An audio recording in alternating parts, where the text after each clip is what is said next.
আসসালামু আলাইকুম। আকাশ এডিটিং চ্যানেলে আপনাকে স্বাগতম। সাথে আছি আমি আকাশ। বন্ধুরা, আজকের এই ভিডিওতে আমি আপনাদের সাথে শেয়ার করব একটি বিল ভাউচার বা কোনো বিজনেস প্রতিষ্ঠানের ক্যাশ মেমো আমরা কি করে তৈরি করতে পারি। তো বন্ধুরা, প্রথমেই এটি তৈরি করার জন্য আমরা এখানে নিউ একটি ডকুমেন্ট তৈরি করে নেব। নিউ ডকুমেন্ট তৈরি করার জন্য আমরা শর্টকাটে করতে পারি কন্ট্রোল এন বাটন প্রেস করে। কন্ট্রোল এন বাটন প্রেস করার পর এখানে একটি ডায়লগ বক্স ওপেন হয়ে গেছে। বন্ধুরা দেখতে পাচ্ছেন, আমি এর আগে একটি সাইজ দিয়েছিলাম, তো এই সাইজটি আমার প্রয়োজন। এখানে আমার ওয়েট দেওয়া আছে 5.5 ইঞ্চি এবং হাইট দেওয়া আছে 8 ইঞ্চি, আর রেজুলেশন দেওয়া আছে আমার 300। তো এটা এরকমই থাকবে। তো যদি আপনার এখানে ইঞ্চির জায়গায় পিক্সেল বা সেন্টিমিটার বা মিলিমিটার দেওয়া থাকে, আপনি এখানে অবশ্যই এই এরো আইকনে ক্লিক করে এটাকে ইঞ্চি করে দিয়ে আপনি এই সাইজের একটি পেজ তৈরি করে নেবেন। এবার ওকে বাটনে ক্লিক করে দিন। ওকে বাটনে ক্লিক করার পর এখানে আমাদের নিউ একটি ডকুমেন্ট তৈরি হয়ে গেছে। তো বন্ধুরা, প্রথমে আমরা এটাতে ডিজাইন করব, লিখব। বন্ধুরা, আপনাদের অবগতির জন্য আমি এখানে একটি কথা বলে রাখি, আমি কিন্তু এই ভাউচারটি তৈরি করব বাংলা লিখে।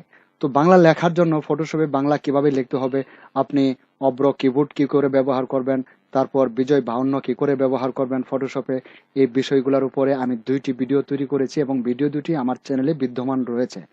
তো আপনি এই ভিডিওটি কোথায় পাবেন এটা যদি ভেবে থাকেন, তাহলে এই ভিডিওর ডিসক্রিপশন বক্সে আপনি চেক করে দেখুন। আমি ওই ভিডিওগুলোর লিঙ্ক আমার এই ভিডিও ডিসক্রিপশনে আমি দিয়ে দিয়েছি। আপনি চাইলে এখানে ক্লিক করে দেখে নিতে পারেন কি করে আপনার বাংলা লিখতে হয়। তো বন্ধুরা, এখানে আমি বেশি কথা বাড়াবো না, কথা বাড়ালে ভিডিওটি অনেকটা লম্বা হয়ে যাবে। তো এখন আমি এখানে প্রথমেই একটু ডিজাইন করে নিচ্ছি। ডিজাইন করার জন্য ধরুন আমি প্রথমেই রেক্টেঙ্গুলার মার্কিং টুল সিলেক্ট করে নেব। বন্ধুরা দেখতে পাচ্ছেন, আমরা প্রত্যেকেই পরিচিত এই টুলটির সাথে, এটি হলো রেক্টেঙ্গুলার মার্কিং টুল। তো এটাকে আমরা প্রথমেই সিলেক্ট করে নিয়ে ধরুন আমি এইখানে একটি একটি বর্ডার তৈরি করব। আমি এ পর্যন্ত রাখলাম। রাখার পর আমি এবার এখান থেকে আমার ব্যাকগ্রাউন্ড অথবা ফোরগ্রাউন্ড কালার আমি এখান থেকে চেঞ্জ করে দেব। ধরুন আমি ব্যাকগ্রাউন্ড কালারটিকে চেঞ্জ করে দিয়ে এটাকে আমি খয়েরি কালার করে দিচ্ছি। ক্লিক ওকে। এবার ব্যাক স্পেস প্রেস করুন। দেখতে পাচ্ছেন এই শেডটি কিন্তু এখানে বসে গেছে। বন্ধুরা, এটাকে আমরা আরেকটু কপি করব। আরেকটি কপি করার জন্য কি করতে হবে, কন্ট্রোল বাটন চেপে ধরে সি বাটনে প্রেস করুন, তারপর আবার বি বাটনে প্রেস করুন। বন্ধুরা, আমরা লেয়ার প্যানেলে দেখতে পাচ্ছি আমাদের 2টি লেয়ার হয়ে গেল। এই যে কপি করেছিলাম আমরা একটি লেয়ারকে, এটা হলো আমাদের কপি লেয়ার। তো এবার যদি আমরা এখান থেকে মুভ টুল নেই, মুভ টুল নেওয়ার পর আমরা এটাকে ধরে নিচে বসিয়ে দেব। তো এবার এখান থেকে মুভ টুল সিলেক্ট করে নিচ্ছি। মুভ টুল সিলেক্ট করার পর এটাকে ধরে আমি নিচে এখানে বসিয়ে দিলাম। ধরুন এটা একটা ডিজাইন, এটা এছাড়া আর কিছুই নয়। তো ডিজাইনটা আপনি নিজে মন থেকে করবেন, তো আপনার ইচ্ছা মতো আপনি করে নেবেন। বন্ধুরা, এখন এখানে আমরা দেখতে পাচ্ছি লেয়ার প্যানেলে আমাদের 2টি মাত্রই লেয়ার হয়ে গেছে। তো লেয়ার দুটিকে আমরা একত্র করে দেব। এই 2টি লেয়ারকে একত্র করার জন্য আমরা কিবোর্ডের কন্ট্রোল এবং শিফট বাটন চেপে ধরে এই বাটনে প্রেস করব। কন্ট্রোল শিফট এ। এখন কিন্তু আমরা দেখতে পাচ্ছি আমাদের লেয়ার দুটি একত্র হয়ে গেছে। তো বন্ধুরা, এখন প্রথমেই আমি এখানে টাইপ শুরু করব। তো টাইপ করার জন্য আমাকে নিতে হবে হরিজন্টাল টাইপিং টুল। তো বন্ধুরা, এখানে আমি একটি কথা বলে রাখি, যেহেতু বাংলা কিভাবে টাইপ করতে হবে এই বিষয়টি আমি আপনাদের সাথে শেয়ার করছি না। তো এখানে উপরে যে লেখাগুলি আমার প্রয়োজন, এই লেখাগুলি লিখতে যতটা সময় লাগবে ততটা সময় কিন্তু আমি আপনাদের সাথে কথা বলবো না। আমি লিখে যাচ্ছি, আপনারা দেখে যান। এবার আমি হরিজন্টাল টাইপিং টুল এখানে ক্লিক করে দিলাম। এখানে ক্লিক করার পর এখন আমি এখানে টাইপ শুরু করব।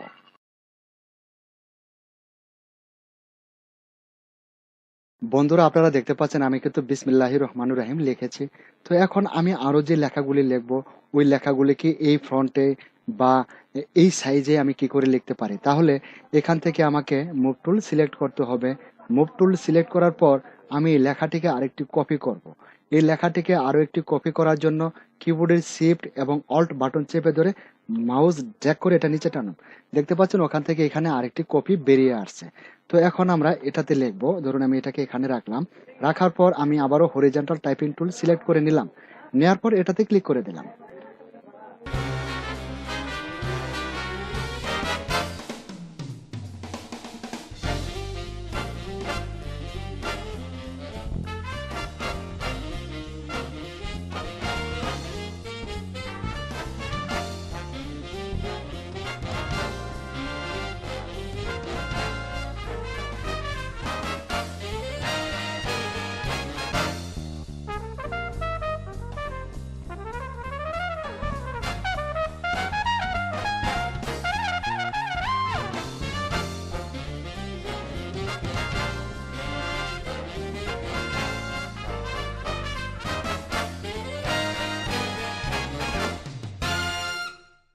বন্ধুরা মোটামুটি লেখার কাজকে আমি শেষ করেছি, এখন কিছু ডিজাইন করব। তো ডিজাইন করার জন্য ধরুন আমি প্রথম থেকে ডিজাইনটা করে আসছি। আপনারা দেখুন আমি এখানে বিসমিল্লাহির রহমানির রহিম লিখেছি। তো এটাকে আমি একটি শেড দিব এটার নিচে, এবং লেখাটার কালারটিকে আমি চেঞ্জ করে দিব। তো এটা করার জন্য বন্ধুরা লেয়ার প্যানেলে আমাদের ব্যাকগ্রাউন্ড লেয়ারে মার্ক করতে হবে। আপনারা দেখতে পাচ্ছেন এটা হলো আমাদের ব্যাকগ্রাউন্ড লেয়ার। এই লেয়ারে আমরা ক্লিক করব। এই লেয়ারে ক্লিক করার পর এবার আমরা এখান থেকে রেক্টেঙ্গুলার মার্কেট টুলটি সিলেক্ট করে নেব। বন্ধুরা দেখতে পাচ্ছেন রেক্টেঙ্গুলার মার্কেট টুল। এই রেক্টেঙ্গুলার মার্কেট টুল আমরা এবার সিলেক্ট করে নিচ্ছি। নেওয়ার পর এই লেখার ভিতরে আমরা একটি শেড তৈরি করব।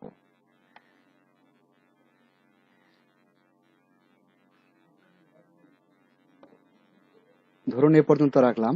রাখার পর আমার কিন্তু ব্যাকগ্রাউন্ড কালারটি দেওয়া আছে খয়েরি কালার। তো এবার আমি ব্যাক স্পেস প্রেস করব। বন্ধুরা দেখতে পাচ্ছেন এখানে একটি শেড চলে আসছে।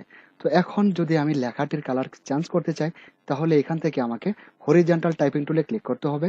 হরিজন্টাল টাইপিং টুলে ক্লিক করার পর এখানে আমি ক্লিক করে দেব। এখানে ক্লিক করার পর এই লেখাটিকে সম্পূর্ণরূপে আমি এভাবে মার্ক করব।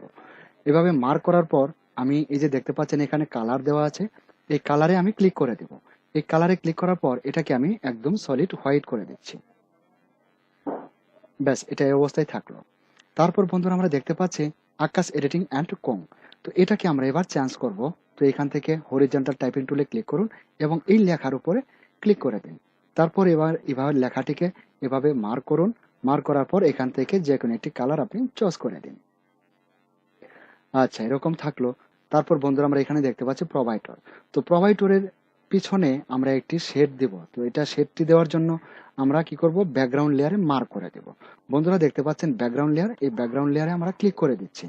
ব্যাকগ্রাউন্ড লেয়ারে ক্লিক করার পর আমরা আবারও রেক্টেঙ্গুলার মার্কেট টুল সিলেক্ট করে নেব। বন্ধুরা দেখতে পাচ্ছেন রেক্টেঙ্গুলার মার্কেট টুল, আমরা আবারও এটা সিলেক্ট করে নিচ্ছি। নেওয়ার পর আমরা এটার ভিতরে এইভাবে এটাকে এঁকে দেব। তারপর কি করব, ব্যাক স্পেস প্রেস করে দেব। দেখতে পাচ্ছি এটার পিছনেও একটি শেড তৈরি হয়ে গেছে। তো এখন আমরা লেখার কালারটি চেঞ্জ করব। তো আমরা এখান থেকে হরিজন্টাল টাইপিং টুলে ক্লিক করে সিলেক্ট করে নিচ্ছি। তারপর এখানে ক্লিক করে আমরা এটাকে মার্ক করে দেব। মার্ক করার পর আমরা এখান থেকে কালারটিকে চেঞ্জ করে দিচ্ছি। মুভ টুলে ক্লিক করে দিন। বন্ধুরা দেখতে পাচ্ছেন এখন কিন্তু এখানে মোটামুটি একটি শেড তৈরি হয়ে গেছে। তারপর বন্ধুরা আমরা যেখানে দেখতে পাচ্ছেন পৌর new market Sherpur town Sherpur 2100, এটার পিছনেও একটি শেড দিব। দেওয়ার জন্য আমরা ব্যাকগ্রাউন্ড লেয়ারে ক্লিক করব। ব্যাকগ্রাউন্ড লেয়ারে ক্লিক করার পর আমরা আবার এখান থেকে রেক্টেঙ্গুলার মার্কেট টুল সিলেক্ট করে নেব। রেক্টেঙ্গুলার মার্কেট টুল সিলেক্ট করার পর আমরা এটার পিছনেও একটি সুন্দর একটি শেড দিয়ে দেব। তারপর এবার আমি এখান থেকে গার্ডিয়ান টুলে এটাকে করতে চাই। তো গার্ডিয়ান টুলে করার জন্য বন্ধুরা দেখতে পাচ্ছেন এখানে আমরা গার্ডিয়ানের কালার, ধরুন আমি এখানে একটি কালার দেব এবং ও পাশে আমি আরেকটি কালার দেব। ধরুন এখান থেকে আমি এটা দিয়ে দিলাম এবং এই পাশে যে কালারটি রয়েছে এই কালারটি থাকলো। এবার ওকে বাটনে ক্লিক করে দিন। ওকে বাটনে ক্লিক করার পর বন্ধুরা এটা দিয়ে গার্ডিয়ান টুল দ্বারা এভাবে টানুন। টানা পর ছেড়ে দিন। বন্ধুরা দেখতে পাচ্ছেন আমি যে অংশটুকু টেনেছিলাম এইটুকুর একটি কালার হয়েছে, বাকি যেটুকু আমি টানিনি এবং ওটুকুর আরেকটি কালার হয়েছে। এবার এইটুকু দিয়ে দিলাম। বন্ধুরা সিলেকশনটাকে ওঠানোর জন্য কন্ট্রোল ডি বাটনে প্রেস করুন। তারপর বন্ধুরা আমরা আবারও এখান থেকে লেখার কালারটিকে চেঞ্জ করে দেব। ধরুন আমরা লেখার উপরে হরিজন্টাল টাইপিং টুল দ্বারা ক্লিক করে দিলাম এবং এভাবে আমরা এটাকে মার্ক করব। মার্ক করার পর এখান থেকে কালারটিকে আমরা চেঞ্জ করে দেব। মুভ টুলে ক্লিক করুন। বন্ধুরা দেখতে পাচ্ছেন এবার কিন্তু মোটামুটি এই অংশটুকু একটি ব্যতিক্রমধর্মী হয়ে গেছে। তো এখন আমরা কি করব, এখন এখানে একটি টেবিল তৈরি করব। বন্ধুরা ফটোশপে টেবিল তৈরি করা কিন্তু একটি কঠিন বিষয়। আমরা কিন্তু এমএস ওয়ার্ডে ইনসার্ট টেবিলে বা ড্রাও টেবিল থেকে কিন্তু আমরা টেবিল তৈরি করতে পারি, ফটোশপে কিন্তু এতটা সুযোগ নেই। তো আমরা কি করব, ধরুন আমি যেভাবে টেবিলটি তৈরি করছি এটা হয়তোবা আপনারা ইউটিউবে অনেক বিষয় দেখতে পাবেন, অনেকে অনেক ধরনের অনেকের মতো অনেকে তৈরি করেছে। তো আমি আমার মতো তৈরি করে আপনাদের দেখাচ্ছি। ধরুন আমি প্রথমে এখান থেকে রেক্টেঙ্গুলার মার্কেট টুল সিলেক্ট করে নেব। আমি রেক্টেঙ্গুলার মার্কেট টুল দিয়ে এটা করব টেবিলটাও। ধরুন রেক্টেঙ্গুলার মার্কেট টুল আমি সিলেক্ট করলাম। সিলেক্ট করার পর ধরুন এই অংশ থেকে আমি একেবারে নিচে যে বর্ডারটি দিয়েছি এই বর্ডারের সামান্য উপর পর্যন্ত আমি একটি টেবিল তৈরি করব। ধরুন এই পর্যন্ত আমি একটি টেবিল তৈরি করব। তো এটা করার জন্য বন্ধুরা রেক্টেঙ্গুলার মার্কেট টুল দ্বারা আমি এই অংশটুকু সিলেকশন করেছি। তো এখন এখানে আমি একটি স্টোর দিব। তো স্টোর দেওয়ার জন্য আমাদের যেতে হবে এডিটে। আমরা এখান থেকে এডিটে ক্লিক করে তারপর স্টোরকে ক্লিক করে দেব।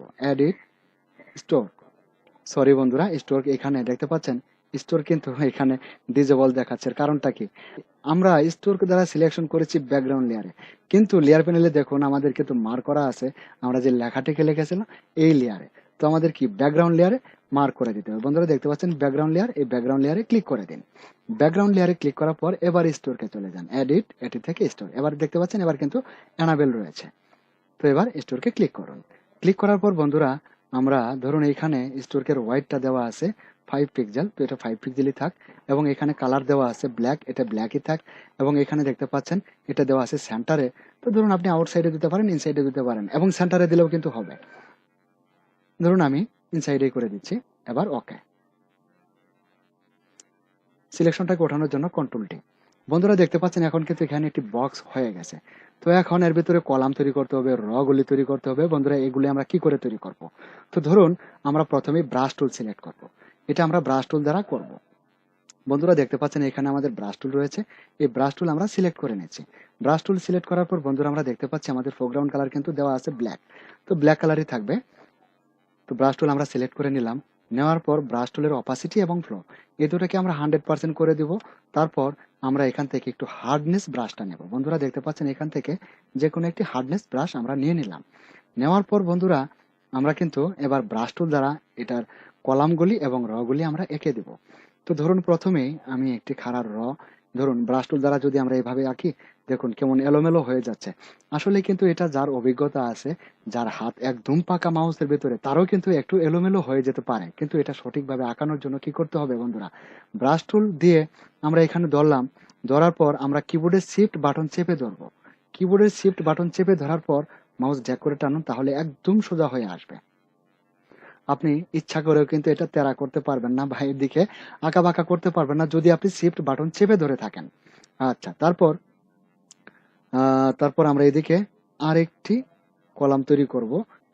শিফট বাটন চেপে ধরে এভাবে নিচে টানুন। তারপর আমরা আরো কলাম তৈরি করব। কলামগুলি আমাদের হয়ে গেল।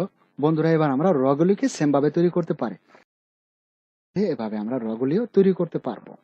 তারপর বন্ধুরা আমরা এখানে আরো কিছু র তৈরি করব। তো বন্ধুরা এখন এই টেবিলের ভেতর আমাদের কিছু লেখার কাজ বাকি রয়েছে, এই লেখার কাজগুলি আমরা লিখবো। তো লেখার জন্য আমরা আবারও হরিজন্টাল টাইপিং টুল সিলেক্ট করে নিচ্ছি।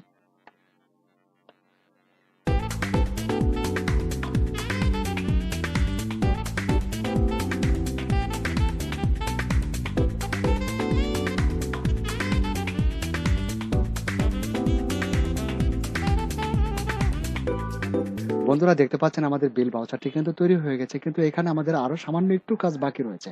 এই কাজটি হলো আমরা এই ভাউচারের ভিতরে একটি লেখা দিয়ে আমরা একটি জল ছাপ করে দেব। এটা করার জন্য ধরুন যে প্রতিষ্ঠানের নামটি রয়েছে এটাকে আমরা কপি করে আনবো। তো এটাকে কপি করার জন্য বন্ধুরা এখান থেকে মুভ টুল সিলেক্ট করুন। তারপর এই লেখার ভিতরে মাউসে রাইট ক্লিক করুন। ধরুন আমি এখানে মাউসে রাইট ক্লিক করছি, এই লেখার উপরে মাউসে রাইট ক্লিক করার পর মানে এই লেয়ারটাকে সিলেকশন করার জন্য বন্ধুরা দেখতে পাচ্ছেন এখানে দুটি লাইন আসছে, একটি হলো ব্যাকগ্রাউন্ড আর একটি হলো এই যে এ ভি। এটি হলো কিন্তু আমার আসলে বাংলা লেখার ফ্রন্টের এই লাইনটা। তো এটাতে আমি ক্লিক করে দেব। এটাতে ক্লিক করে আমি এটাকে কপি করে আনবো। এটা আমার সিলেক্ট হয়ে গেছে, দেখতে পাচ্ছেন এটা কিন্তু সিলেক্ট হয়ে গেছে। আসলে সিলেক্ট করার জন্য কিন্তু আমি মাউসে রাইট ক্লিক করে এই জিনিসটাকে সিলেকশন করে নিলাম। নেওয়ার পর এবার কিবোর্ডের শিফট এবং অল্ট বাটন চেপে ধরে এটাকে টেনে নিচে নামান, এভাবে নিচে নামান। বন্ধুরা দেখতে পেলেন এটা কিন্তু এখানে চলে আসছে। তো এখন এটাকে আমরা একটু তেরা বাঁকা করে দিব, কন্ট্রোল টি বাটনে প্রেস করে ট্রান্সফর্ম করে নিন। ট্রান্সফর্ম করার পর ধরুন এটাকে আমি এভাবে একটু ঘুরিয়ে দিলাম। দেওয়ার পর আমি এখানে রাখলাম। রাখার পর বন্ধুরা দেখতে পাচ্ছেন এটি হলে কিন্তু আমাদের এই লেয়ার, এই যে কেবল যেটা কপি করে আনলাম এটার লেয়ার, এবং এটার অপাসিটি দেওয়া আছে 100%। আমরা এটার অপাসিটি একটু কমিয়ে এটাকে আমরা জল ছাপ করে দেব।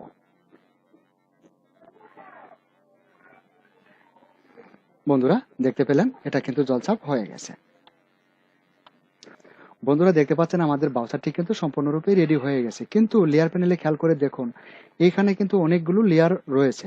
তো প্রত্যেকটি লেয়ারকে যদি আমরা একত্র করতে চাই তাহলে আমাদের কি করতে হবে, কন্ট্রোল এবং শিফট বাটন চেপে ধরে এই বাটনে প্রেস করতে হবে। তাহলে দেখব সবগুলো লেয়ার আমাদের একত্র হয়ে গেছে। এবং এখন যদি আমরা এটাকে প্রিন্ট করতে চাই তাহলে আমাদের এ4 সাইজের পেপারে সাজিয়ে আমাদের নর্মাল প্রিন্টার দ্বারাও আমরা এটাকে প্রিন্ট করতে পারবো। আর যদি আমরা এটাকে কখনো এডিট করতে চাই বা কোনো লেখা মুছে আবারও নতুন করে লিখতে চাই তাহলে এটাকে আমাদের জেপিজির বদলে পিএসডি ফাইল হিসেবে সেভ করে রাখতে হবে। তো বন্ধুরা পিএসডি ফাইল হিসেবে সেভ করে রাখার জন্য আমরা কি করব, দেখতে পাচ্ছেন লেয়ার প্যানেলে যতগুলো লেয়ার রয়েছে এই লেয়ারগুলি এরকমই থাকবে। এই লেয়ারগুলি এরকম থাকার পর কন্ট্রোল শিফট বাটন চেপে ধরে অ্যাজ বাটনে প্রেস করতে হবে। অ্যাজ বাটনে প্রেস করার পর বন্ধুরা দেখতে পাচ্ছেন এখানে পিএসডি, এই পিএসডি ফাইলে আমরা এটাকে সেভ করে যদি রাখি তাহলে এটাকে আমরা কখনো যদি এডিট করতে চাই বা কোনো লেখা মুছে যদি আবারও লিখতে চাই তাহলে আমরা লিখতে পারবো।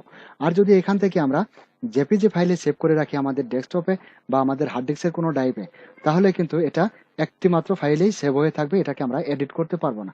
তো বন্ধুরা এই ছিল আমাদের আজকের ভিডিওটি ভালো লাগলে অন্তত একটি লাইক দিবেন, আর যদি সম্ভব হয় আপনার একজন বন্ধুর সাথে হলেও শেয়ার করে নেবেন। তো বন্ধুরা ভিডিওটি আমি এখানেই শেষ করবো। পরিশেষে আপনাদের সুস্বাস্থ্য এবং নেক হায়াত দানের প্রার্থনা মহান রাব্বুল আলামিনের দরবারে রেখে ভিডিওটি এখানেই শেষ করছি।